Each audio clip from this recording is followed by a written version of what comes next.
Okay, this is going to be the best chicken feeder, duck feeder you've ever had in your life, and it's only going to be made with 7 pieces.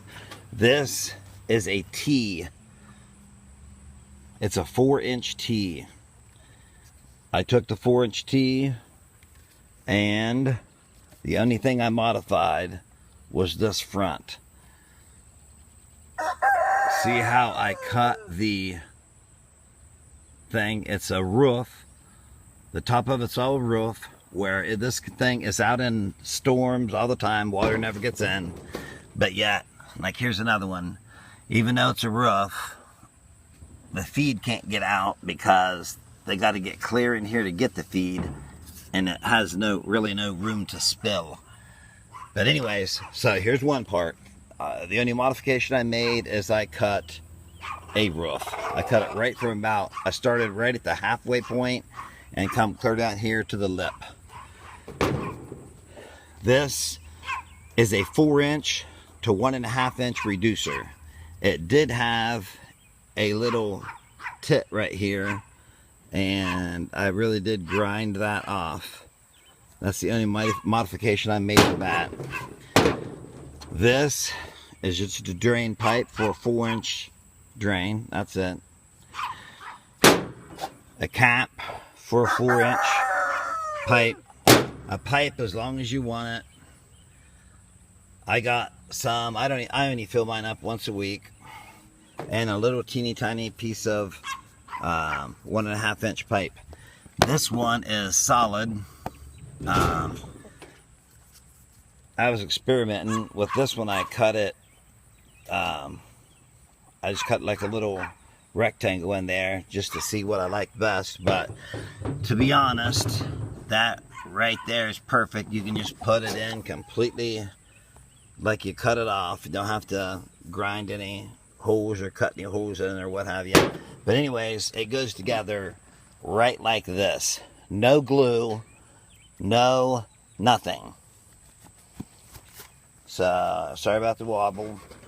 Here is a piece, 7 pieces. Your tube, your T, your 4-inch to 1.5-inch reducer, a 1.5-inch piece of pipe, a drain, and a cap.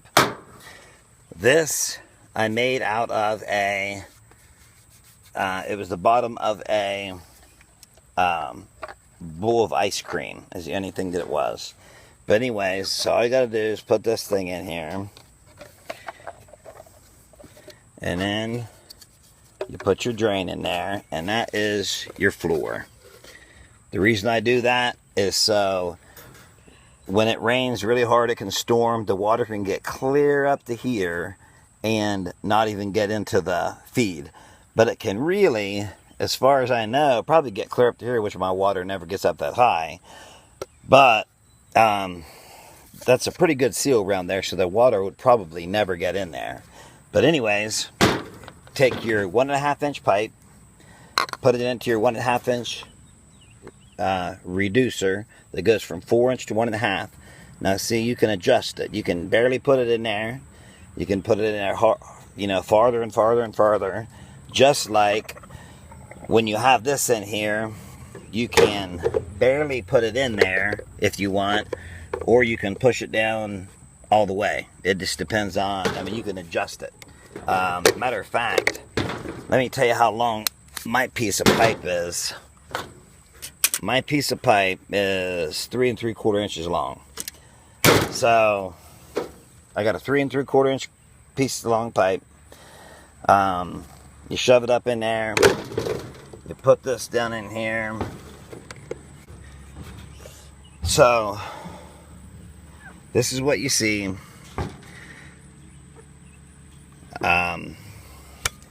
Put the feed in before I even put a tube in, so you can watch in there and see what happens. Let's watch from the top first.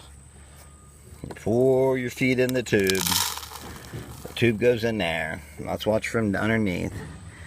As you pour your feed in the tube, the food comes out, and then as the chickens eat it, the food keeps on coming. Anyway, you put your tube in, slides right in, put your cap right on top. There's no way anything can get wet. At first I thought they would get wet, so if this one, I had at one point a piece of masking tape around here, and then I found out that they don't leak. See how dry that is? I mean, you can tell I haven't cleaned this thing. See how dry it is? Water does not get in here. It's completely, totally dry. So I took the masking tape off, but anyway, and I never did put a piece of masking tape on here, but if you ever did want to seal this, I would use masking tape, because that way you can take it back apart. Anytime you ever wanted, you could take apart and remodify it. But like I say, you really shouldn't have to remodify it unless you want to make your tube longer or shorter, or if you want to raise or lower that tube depending on how much feed you want to go into it. But anyways, you would be surprised, even the short one, I got this short one to fit in a certain little chicken house I got. It's very short, but anyway, you'd be surprised how much feed that's in here. But anyway, like I say, it does not get wet. Excuse me. Never gets wet. No waste. And the chickens always have something to eat. I fill mine all up on, I got 3 of these. I fill them all up on Sunday. Every Sunday when I fill them up, the only thing I'm doing is topping them off, because they've already got food in them. I've never run out of food. But thank you very much.